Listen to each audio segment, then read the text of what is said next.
airport. Next stop is actually Atlanta. Right now we're here in Memphis, Tennessee. Got about a 2-hour flight ahead of us. About an hour until liftoff. Right now you can see it's still dark. It's still early in the AM. Wake up and grind. Man, just look at the sky. All the stars, man, the stars are beautiful tonight.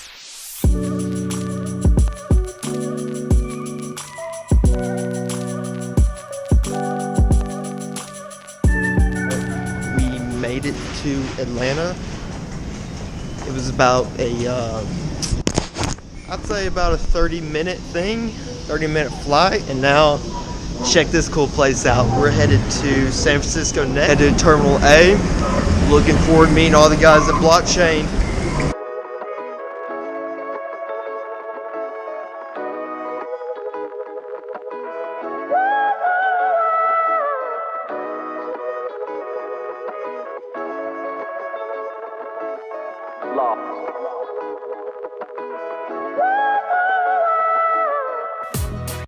Alright guys, we made it here to San Francisco. It's a little cold, about 50 degrees, but I'm excited to be here, waiting on 2 of the guys to come up. This airport is pretty huge.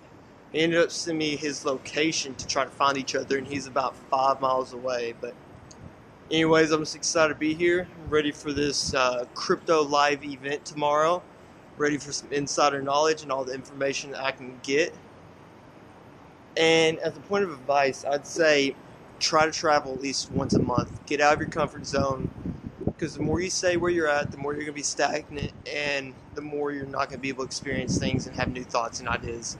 Anyways, I'll talk to y'all later. Alright guys, we finally made it to San Francisco. We got Bosley, got John T, ready for crypto group tomorrow. Hopefully get some good food in Chinatown, see what we can find.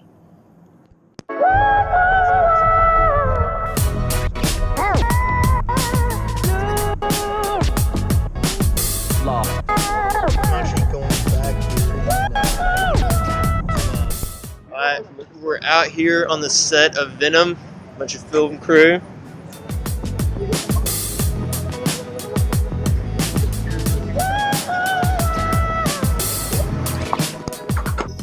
Give it a shot. Options House sent me a newsletter to a trading school, and I decided they had a free module. Tried it out, learned so much in that free module. I was like, you know what? I want to give this a real shot, so I'm going to actually learn it. So I spent $1,500 on more classes. I learned everything I could from regular, from TA to options to Fibonacci analysis to basically anything you could imagine. And then I placed my real first trade on December 6th, 2013, which was Tesla. I bought probably 7 or 8 shares at 139.25, something like that. Yes, I remember that. Anyway, so that's when I placed my first trade, and I did pretty well from the start. Then, it was ups and downs like most starting traders, as I was figuring, I was learning the ropes. I did lose some money in the first, 6 months. My worst day, and I think from that, basically my worst day. That was my follow-up question. Right. Your worst loss. My worst loss. So my worst day was the beginning before my good days. Okay. I'm pretty sure that was a clean cutoff because I got really good. Once I started day trading, and what you have to know with stocks, there's something called the pattern day trading rule. So if you have less than $25,000, you can't do more than 3 or 5 day trades, right? So a week, right? So every single Friday, I was like, okay, I only have 3 day trades a week. Every Friday, I'm going to day trade because that's when options contracts would expire. And I get the best bang for the buck. And first day trading day, I made $800 in a single day. I was like, holy fuck, crushing it. It was beginning of college when everyone else in college was broke.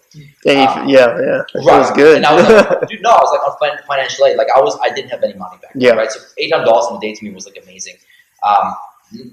Next week, still made $100. Great. Pulling it out, or did you keep it in there? No, I kept it in there. Kept growing it. I was doing amazing. It's an addiction. You can't. It's hard to take it out. So here's the problem that came up. The next week, I was we had a fraternity party.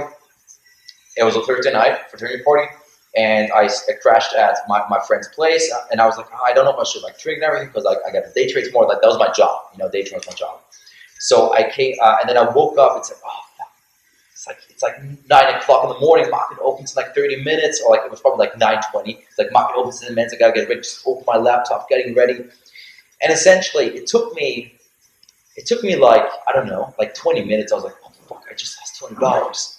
I'm like, I can fix this.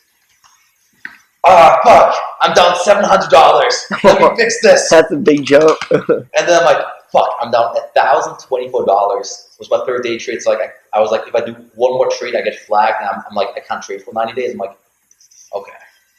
Close the laptop. I'm like, I'm ready to go home now because I didn't have a car at the time. I was like, Yeah. I'm going home now. I don't think he asked me like, how did it go? I'm like, oh, I'm good. Nah, I was Crying on the I was like inside. emotionally dead. I lost so much money in such a short time that I was like emotionally numb. What you have to understand is like, it's the money I traded was like not like parents gave it to me. It was like I earned that at minimum wage. Yeah. So I earned it at $8 an hour or something like that. Like shelving, like working like a warehouse, like stocking shelves and shit like that. So I was like, I just lost like 120 hours of work in like an hour and 20 minutes. I was like, so after that, instead of saying, I quit, it's probably because I've read market wizards and all that. I was like, I know I fucked up really bad just now, but for all the money I lost, there was somebody else on the other side of the table that made all that money off me. Exactly, yeah. Right? So I was like, there is a way to win this game. And reading market wizards, I was like, there's guys that have been making like 100% ROI year after year after year. So there is a map to madness. If there wasn't, there wouldn't be a whole industry around it. So, question with that, what was the biggest lesson you learned from that loss or from that devastating day?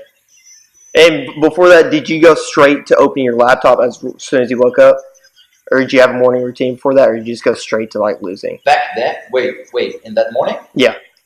No, that morning I was just like, kind of like, oh, this is my job. Like I crushed it the last 2 weeks. I've been making like hundreds of dollars. Like, let me make some money. Like I was kind of. I noticed. I started doing that for like the first couple of weeks. You cannot trade that way. I feel like you have to get your morning routine. You have to get settled in your day, and then you start trading. I feel like if you wake up and start trading, right, it screws you over. I was hungover and other stuff. And other stuff. So I was not in the position to trade at the time. Yeah. But I was like, I got to. Like, this is what you're confident with it. Thought you could. I was confident with it. That's how I made my money because like at that time I didn't have a job, so I was like, that's how I make more money. I was like, it's Friday. I always trade on Fridays. I've been making money. So there's like, because if you get too confident in the sense like I've been winning week after week, I'm like. Then you get too greedy with the confidence. Right, and you get overconfident, and especially like the problem is back then I don't think at that point I had a trading plan. Yeah. That's what came after. So my biggest takeaway from that was like, I really took a close look at what I was doing. I was saying like, all these guys, I'm managing to be consistent. So what separates me from them? So setting up a trading plan was a big thing, like taking a close look at my risk management and essentially trying to learn from every single trade. So when I journal, for example, of a winning trade, I try to see like, how did I turn, like, this like what factors and what did you see? Like, this was an awesome trade. How can I find trades like this again? Well, this was a losing trade. How could I prevent it? Okay. How could I cut this into a smaller loss? So it just became organized and structured. A lot more organized. Like I started like journaling. I like hardcore. It's in the other bag. No, I found like one of my old journals. I took it with me. But like actually, like I write down every single trade. Like back then, physically, now I do it with the computer. And I measure everything. So for example, when I started crypto trading, I would measure everything from, how much do I spend on fees? When I exit and re-enter, how many dollars I'm actually like increase my crypto count by, or do I on average actually decrease my crypto count? Like there's so many things you can measure and track all the way down to like at what hour of the day are you performing best. So it really helps being methodical because you can't grow unless you measure. I made like $600 to $800. I think it was $800 a week, right? So I made $800 a week, but I placed something, let's say like 20 trades, and even if just 5 of them were, were market orders, that means I spent something like $200 on fees. Yeah. It means of $800 profit, 200 were fees. So like I could have had like 20% or 23% more profit if I hadn't if I switched to an exchange where I paid less fees. So like it's a lot bigger than you would think. Who was your biggest mentor? Did you have like a personal mentor that guided you through or was it more self-guidance? No, I'll give credit. No, so like one of my big mentors. So I initially attended, it's called like Trade Smart University. Yeah. That's where I learned it. However, the main coach that really guided me through everything. He actually left them. He started his own company called We Love Trading, and he's called Chairman Newsom. We're really good friends. We actually text, I would say, at least once a week.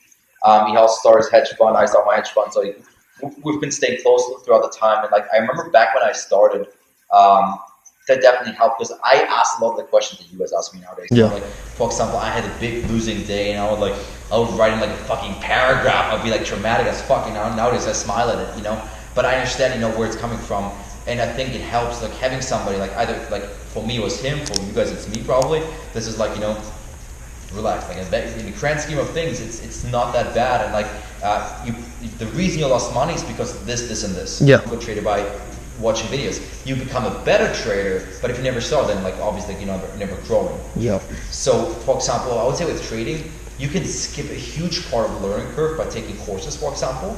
So, and skipping part of the learning curve with trading directly translates into saving money because it's expensive learning and trading.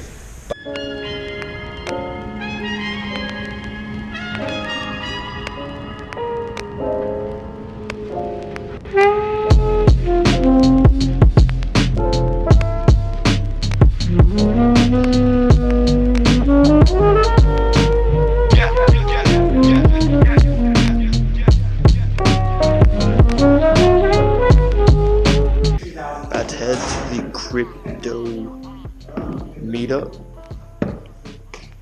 Pretty excited about it. Just try to get some insider information. Whatever information I get, I'll bring it back to you guys, so I can help you guys out. Anyways, I'll see y'all at the conference. I don't even know. I'm just kidding. We're at the Palace of Fine Arts. Hear that? Palace of Fine Arts. From the past. Already started. This performance already starting. Fuck, we're behind.